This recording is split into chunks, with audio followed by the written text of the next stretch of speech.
குலதெய்வ கண்டுபிடிக்கிறத பற்றி பேசணும். அந்த குலதெய்வ வழிபாடை பற்றி நீங்கள் பிரமாதமாக பேசுவீங்க. கண்டிப்பாக. அந்த குலதெய்வ வழிபாடும் சொல்லுங்க ஐயா. கண்டிப்பாக. என்னுடைய நான் சொல்கிற முறைகள் யாராரோ எப்படியோ கும்பிட்டுட்டு இருப்பாங்க, அது அவங்களுடைய விருப்பம்.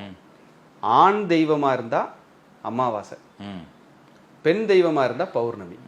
உங்கள் குலதெய்வ கோயிலுக்கு போய் ஆண் தெய்வமாக இருந்தால் அமாவாசை, பெண் தெய்வமாக இருந்தால் பௌர்ணமி. அந்த பௌர்ணமி இருக்கிற நேரத்தில் பகலாகவும் இருக்கலாம், இரவாகவும் இருக்கலாம்.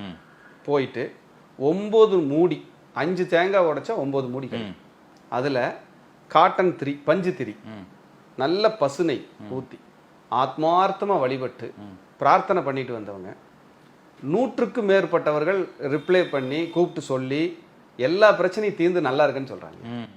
ஏன்னா அமாவாசை பௌர்ணமியில் தான் திரிசூன்யம் இல்லாத நாட்கள். நம்ம முன்னோர்கள் எப்படி வச்சுருக்காங்கன்னு பாருங்கள். அந்த இடத்துல சூன்ய தோஷம் இல்லை.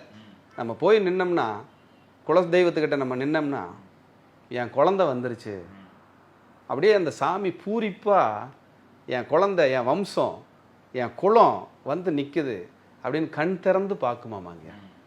அந்த குலசாமி கிட்ட நிற்கும்போது எல்லா பிரச்சனையும் அப்படியே வடிஞ்சிருங்கய்யா. ஆனால் சிலருக்கு குலதெய்வம் போயிட்டு வந்தாலே பிரச்சனை வரும். ஆமாம், போகிற வழியில் சண்டை வரும். இதுவும் நம்ம கட்டத்தில் தான் இருக்கு. அப்போ 5ஆம் அதிபதி என்ன நிலையில் இருக்காரு, சூரியன் என்ன நிலையில் இருக்காரு, குரு என்ன நிலையில் இருக்காரு, சனி என்ன நிலையில் இருக்காரு, இந்த நாளையும் நம்ம கவனிக்கணும். கவனிக்கும் போது இப்படி இந்த மாதிரி குலதெய்வத்துக்கு போங்க, இந்த மாதிரி நீங்கள் வழிபாடை எடுத்து பண்ணுங்க சொல்லும்போது ஒரு 4 தடவை 5 தடவை போயிட்டு வரும்போதே லைஃப் ஸ்டைல் மாறிடுங்க. இப்போ இந்த பௌர்ணமி வழிபாடுங்கிறது, அது எனக்கு பெண் தெய்வம்னாலும் அப்படி கேட்டுக்கிறேன். பௌர்ணமி வழிபாடுங்கிறது அது எப்போ பண்ணோம் பண்ணிகிட்டே இருக்கலாமா, தொடர்ந்து இத்தனை வாரம் பண்ண அப்படி? அதெல்லாம் இல்லைங்க. பௌர்ணமிக்கு நின்றுங்க. சக்தியின் உச்சமான நாளுங்க பௌர்ணமிங்கிறது. கரெக்டாக 180 டிகிரியில் சூரியன் சந்திரன் இருப்பாங்க. அப்போ போய் நம்ம நிற்கும்போது ஒரு பெரிய விமோச்சனம் கிடைச்சிருங்க. நிச்சயமா ஒரு ஆற்றல், அது வந்து சொல்லி தெரியாது. அங்கே போய் நின்றுட்டு வரும்போது வளர்ச்சி. இல்லை இனிமேல் நான் பௌர்ணமிக்கு போயிடுறேன். சூப்பர். இப்போங்க நம்ம போகிறப்ப உள்ளே போகிறப்ப காவல் தெய்வங்கள் வெளியே நிற்கும். நம்ம குலதெய்வத்துக்கு காவல் தெய்வங்கள் இருக்கும், அதுக்கு இது மாதிரி கும்பிடலாமா? கண்டிப்பாங்கய்யா. காவல் தெய்வம்ங்கிறது வந்து அந்த சாமிக்கான காவல் தெய்வம் இல்லை, நம்ம குலத்தையே காக்கிற காவல் தெய்வம். நிறைய பேர்த்துக்கு வேறு வேறு வடிவங்கள் இருக்கும். கண்டிப்பா அவங்களுக்கு ஒரு பிரார்த்தனை வைக்கணும். இன்னுமே குலதெய்வத்துக்கு வெற்றிலை பாக்கு, எலுமிச்சம்பழம் இதை வச்சு கும்பிட்டு வர சொல்லுவேன். நம்ம பேச்சு வாக்கில் என்ன சொல்றோம், என்னப்பா வெத்தலை வாக்கு வச்சு தான் ஒன்று அழைக்கணுமா சொல்றோமா இல்லைங்களா? அப்போ கல்யாணத்துக்கு ஒருத்தரை கூப்பிடுறோம், திருமணத்துக்கு என்ன வச்சு கூப்பிடுறோம்? வெத்தலை வாக்கு வச்சு கூப்பிடுறோம். வெத்தலை வாக்கு வச்சு தான் நம்ம ஒருத்தரை அழைக்கிறோம். அது ஒரு மரியாதையா நினைக்கிறாங்க.